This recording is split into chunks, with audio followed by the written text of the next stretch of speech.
buonasera a tutti. Ringraziamo tutti voi per aver risposto così in positivo al nostro invito. Ringraziamo Don Cesare e il Collegio Barbarigo per l'ospitalità.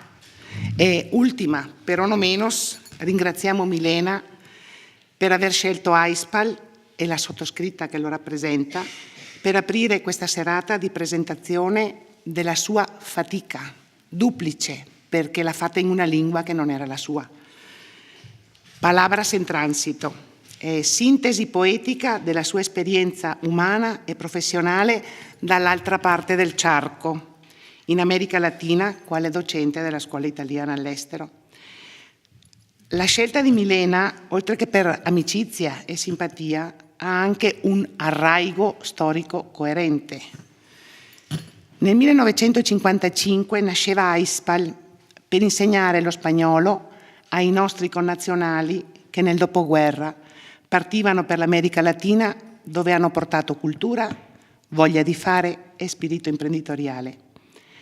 Nel tempo AISPAL è cresciuto ed è diventato un centro satellite dell'Istituto Cervantes, che è la massima istituzione dello Stato spagnolo, ed è diventato un centro di riferimento ufficiale per la lingua spagnola e portoghese nel Veneto.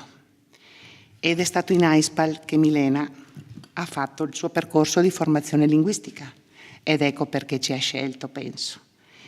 E in un certo senso lei è una nostra creatura, di cui siamo orgogliosamente fieri. Ma non è stata la sola. Altri professionisti padovani hanno completato la loro formazione linguistica in AISPAL prima di fare il concorso al Ministero degli Esteri e dopo averlo vinto andare a dirigere la scuola italiana all'estero.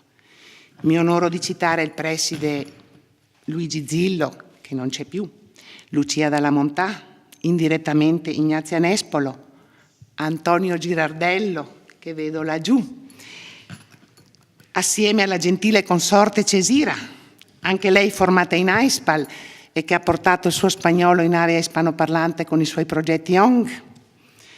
Vorrei anche ricordare, e ritengo doveroso, la nostra Rosanna Bilato, vicepresidente fino al 2004, anno della sua dipartita, che è stata direttrice della scuola italiana a Montevideo.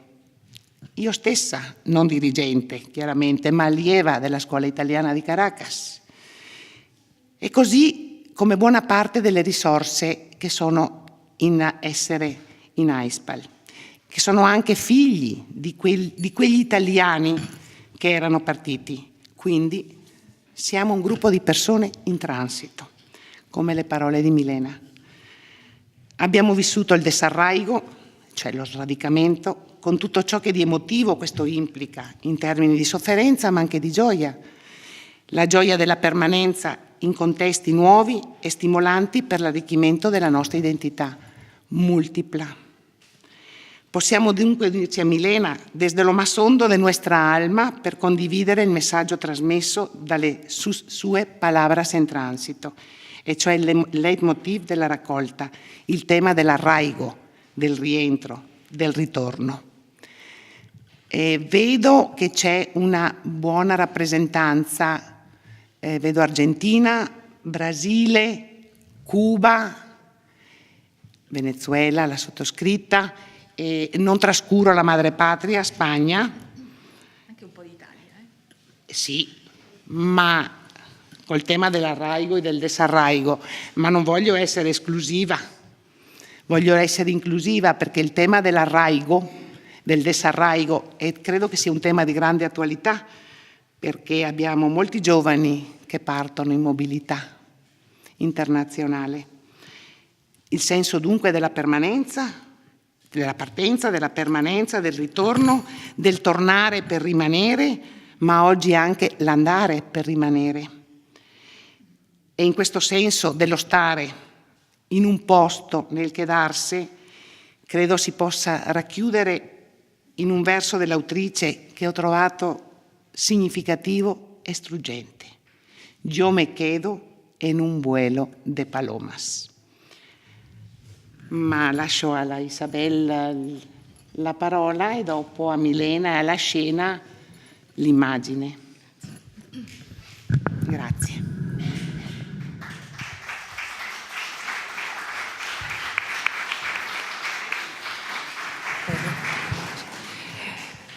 Bueno, yo me encuentro aquí en calidad de la vieja maestra que asiste al éxito de una alumna. Y recuerdo cuando hace 20 años, y Milena era una jovencita, sí, me la encontré delante con otras 3 personas para hacer un curso de español. Y yo no habría imaginado nunca que me encontraría un día asistiendo a la presentación de un libro suyo de poesía en español. Y no me lo hubiera imaginado porque todavía no la conocía. Luego he tenido la suerte de seguir tratándola fuera del aula y he podido constatar que Milena puede hacer cualquier cosa con tal de que se lo proponga. En un determinado momento ella se propuso ir a enseñar al extranjero. Pero yo sospecho que más que a enseñar, Milena quería ir a aprender. Porque una de las características de Milena es su ansia de saber, de conocer. Y, bueno, lo consiguió, efectivamente. Aunque hubo sus dificultades, como tuve ocasión de constatar personalmente cuando estuve en su casa de Asunción, en los primeros meses de su aventura, cuando todavía estaba elaborando el impacto con aquella realidad no fácil. Pero evidentemente luego la experiencia fue tan positiva que la repitió. Y en este tránsito también su español transitó de un castellano que yo le había propuesto a un paraguayo, quizá con algún toque de guaraní, hasta, bueno, pasando, ¿no? Hay que decir, pasando también a refrescar el castellano en las aguas del Pisuerga para llegar a su actual rioplatense. Pero claro, no absorbió solo la lengua, absorbió una cultura, absorbió unas relaciones humanas, porque otras características de Milena son su sensibilidad y su amor por la palabra. Y yo creo que esto es lo que le ha permitido, o casi diría mejor obligado, a escribir estos versos, que leyéndolos, sobre todo en varias lecturas, la impresión que yo saco es que, si no todos, la mayoría podía haberlos escrito solo en español. Pero creo que es mejor ahora que nos lo cuente ella y que dejemos paso a su poesía, que es el motivo por el que estamos aquí todos.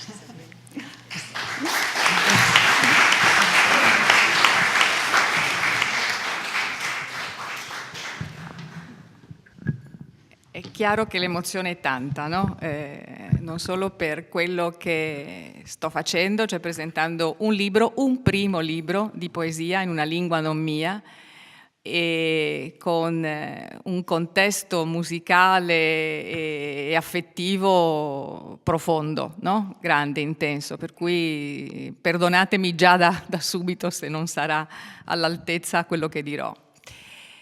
Io in realtà, oltre che ringraziare Paola, Isabel, Carlo, che ha già suonato, Carlo Maver, che ci ha accompagnato e ci ha già portato sulle due sponde del Rio della Plata, perché sapete che il tango e la musica con il bandoneon è del Rio della Plata, non possiamo dire solo argentino, no? E neanche solo uruguagio, c'è tutta una polemica.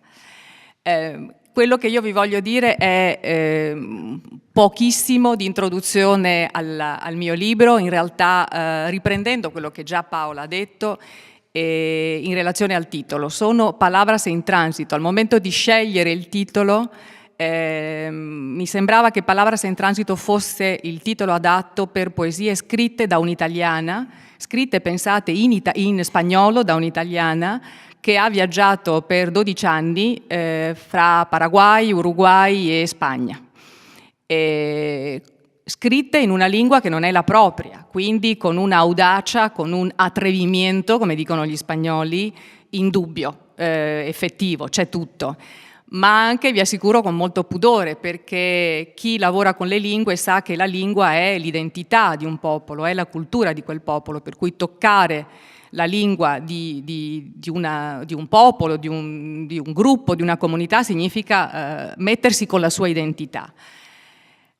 entrare dalla porta della lingua, però è entrare dalla porta grande, è entrare in quel popolo, per cui io insomma ci sono buttata in questa sfida, in questo desafio, e queste poesie in realtà sono nate così, con una voglia di perdermi nelle identità degli altri, affascinata dalla musica che produceva la lingua degli altri. Io sono stata catturata dalla musica, questo lavoro è il frutto di un incantamento musicale oltre che culturale. Qualche anno fa ho trovato una spiegazione in un libro che parlava di musica, una spiegazione, una definizione di poesia che mi è sembrata perfetta per quello che stavo facendo io. Poesia è quando le parole cantano, e a scriverlo era un bambino di 6 anni. Ho detto, questo è esattamente così che ho cominciato, no? Affascinata da una musicalità che aveva peraltro, siccome lavoro con una lingua che è sorella, in virtù di una stessa madre che è il latino all'italiano, avevano molte sonorità, molte affinità, molte assonanze, utili al momento di diciamo manovrare il significato, ma allo stesso tempo capaci di provocare uno scarto molto utile al momento di fare poesia, no? Di dare sfumature o di creare associazioni che sono fantastiche al momento di scrivere poesia. Per cui queste poesie sono nate per raccontare, come diceva Paola, un'esperienza mettendo insieme personaggi incontrati, personaggi ricordati, e giustamente Paola dice, Milena è andata a lavorare con l'italiano nelle scuole italiane, nelle università, rappresentando la cultura italiana. Anche questo lavoro modifica quelle che sono le nostre categorie di pensiero, e per esempio per me è stato molto interessante vedere come certi personaggi della letteratura italiana vengono letti da altre culture, che cosa cattura un lettore di Dante, un lettore dell'Ariosto che vive nel Rio della Plata, che vive in Spagna, nella Spagna, nella Castiglia, no? nella Spagna più castiza, no? E quindi anche i personaggi letterari risentiti con la pelle degli altri sono presenti nel mio libro, e poi ve ne faremo sentire un paio. E poi ci sono ricordi, c'è ovviamente anche il mio paese visto a distanza, c'è l'esperienza personale, i sentimenti, le emozioni, ci sono tutte queste cose che normalmente uno scrive in un diario di viaggio, e che, ripeto, in virtù di questa magia della musica, della lingua, in me sono diventate delle poesie, le ho messe insieme. A me piace pensare che il filo conduttore sia proprio questo, esperienze, ricordi, memorie di una persona che, affascinata dalla musica degli altri, prova a farla a sua volta, un po' come Carlo che vivendo la musica del Rio della Plata a sua volta compone. Quelle che abbiamo sentito sono tue, vero Carlo, le 2 prime composizioni?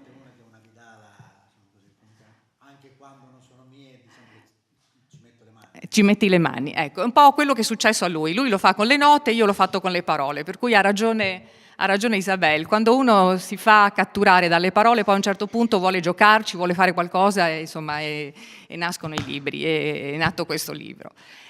Quello che vi vogliamo proporre, e andiamo direttamente al testo, è una lettura per gruppi di 2 sostanzialmente, poesie che proprio perché cambiando musica si poteva perdere qualche cosa, saranno letti nelle 2 lingue. Leggerò io in spagnolo, sentirete che è uno spagnolo molto strano, è uno spagnolo mescolato, con tante esperienze, ci sono accenti, toni, parole, e io sono consapevole di queste espressioni che appartengono al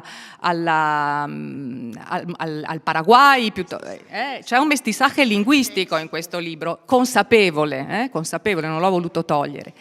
Per cui io lo leggerò in questo spagnolo un po' strano, Carla le interpreterà in italiano, quindi darà con la sua voce, con la sua capacità espressiva, darà forma a questi personaggi in italiano, e poi ovviamente l'atmosfera giusta per il Latino America la lasciamo a Carlo. Allora, io comincerei con due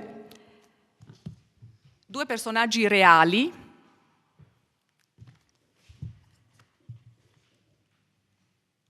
Fatemi trovare il testo, eccolo qui. Il primo personaggio è una donna che io ho conosciuto, è Felisa, la massagista, Felisa, la massaggiatrice, che era in realtà una donna eccezionale, una donna straordinaria a metà strada fra il medico, lo sciamano, la maga, insomma un personaggio da romanzo totale, da romanzo latinoamericano. Fui niña, de pelo largo, oscuro y enredado. Tenía más hambre que alegría y una gran fuerza que se quedó en mis manos.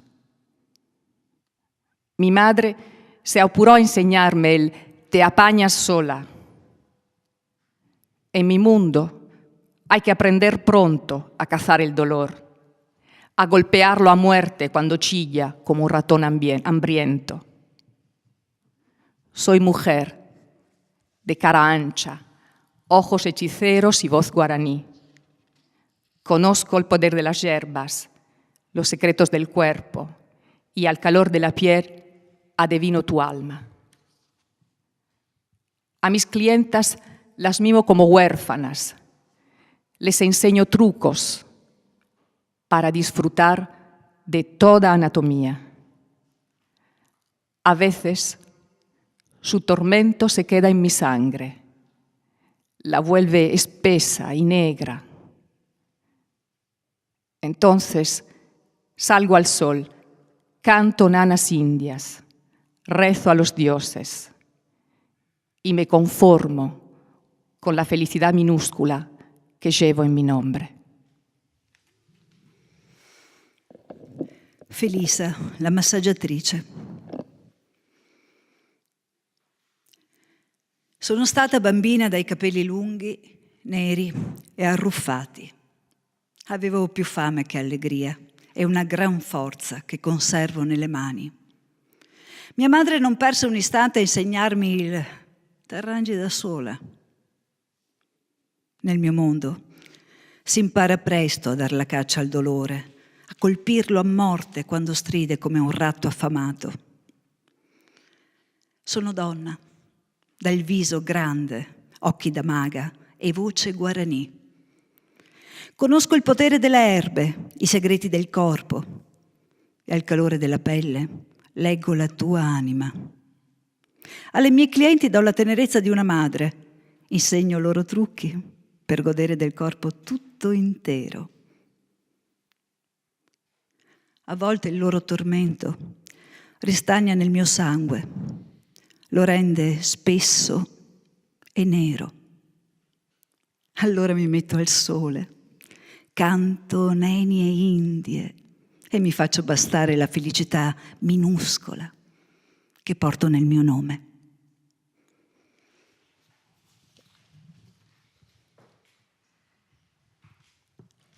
Un altro personaggio reale, un altro incontro, questa volta in Uruguay.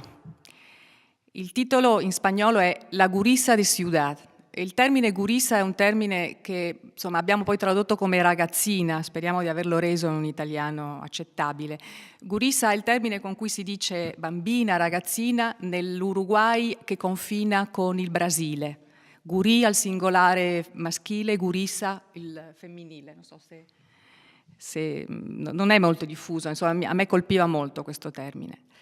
E quindi vi porto con questo racconto, con questa ragazzina, nell'interior, nella parte di campo dell'Uruguay, che è molto diversa dalla città di Montevideo, un'esperienza completamente distinta a livello di paesaggio, a livello culturale. E vi porto con un andamento da ballata popolare, perché il tema e il giro della poesia rimandano a una ballata. La gurisa de ciudad. Llegué con 6 años a la aldea, un vestidito de flores, trenzas y zapatitos limpios. Allá los chicos iban descalzos, brincando como el agua del arroyo, rodeado de verde y libertad. A mí me tomaban el pelo, la gurisa de ciudad, pero pero yo sé cambiar las cosas con mano firme y delicada. Aprendí a correr, a pescar, a jugar a la mancha, a pedirle mi canción a don Ferrón, a bailar al compás de su bandoneón. Con 16 años quise estudiar en la capital. No tenía dinero. A nadie le sobraba. Pero yo sé cambiar las cosas con mano firme y delicada. Me inventé una rifa. Mi hermano procuró una yeguita hermosa. A cambio, trabajaría 2 meses en la cosecha de don Luis. En casa, con mi cuaderno, preparé 100 números y los vendí alegre a todos los vecinos. A quien me preguntaba, ¿cuál es la garantía? Yo respondía, tú me conoces. Yo sé cambiar las cosas con mano firme y delicada. Llega el gran día. Don Castro gana. Mi hermano me acompaña a entregar la yegua. El buen hombre quiere hacerme un regalo. No retirará el premio. Así, querida, podrás volver a hacer la rifa. Por el amor de Dios, don Castro tiene que quedársela. ¿Cómo van a creerme ahora los vecinos? Don Castro entiende, se la queda. Me da dinero y una frase. Perfumas a limpio y a voluntad. Con eso vine acá. Me volví gurisa de ciudad. Con eso sigo andando por la vida. Yo sé cambiar las cosas con mano firme y delicada. La ragazza di città. Arrivai a 6 anni al paese, un vestitino a fiori, trecce e scarpette pulite. Laggiù i bambini andavano scalzi, facendo salti, come l'acqua del ruscello circondato di verde e di libertà. Si burlavano di me, la ragazzina di città. Però io so cambiare le cose con mano ferma e delicata. Imparai a correre, a pescare, a giocare ad acchiapparsi, a chiedere la mia canzone a don Ferrón, a ballare al ritmo del suo bandoneon. A 16 anni volli studiare in capitale, non avevo soldi, nessuno ne aveva troppi. Però io so cambiare le cose con mano ferma e delicata. Mi inventai una lotteria. Mio fratello mi procurò una puledra bellissima. In cambio avrebbe lavorato 2 mesi nella vendemmia di don Luis. A casa, col mio quaderno, preparai 100 numeri, li vendetti allegra a tutti i miei vicini. A chi mi chiedeva, qual è la garanzia? Io rispondevo, tu mi conosci, io so cambiare le cose con mano ferma e delicata. Viene il gran giorno, vince don Castro, mio fratello mi accompagna a consegnare la puledra, il buon uomo vuole farmi un regalo, non ritirerà il premio. Così, piccola, potrai fare un'altra lotteria. Per l'amor di Dio, don Castro deve prenderla. Come potranno credermi adesso i vicini? Don Castro comprende, la tiene per sé, mi dà denaro e una frase. Profumi di pulito e volontà. Con questo venni qua, di nuovo ragazzina di città. Con questo vado ancora per la vita. Io so cambiare le cose con mano ferma e delicata.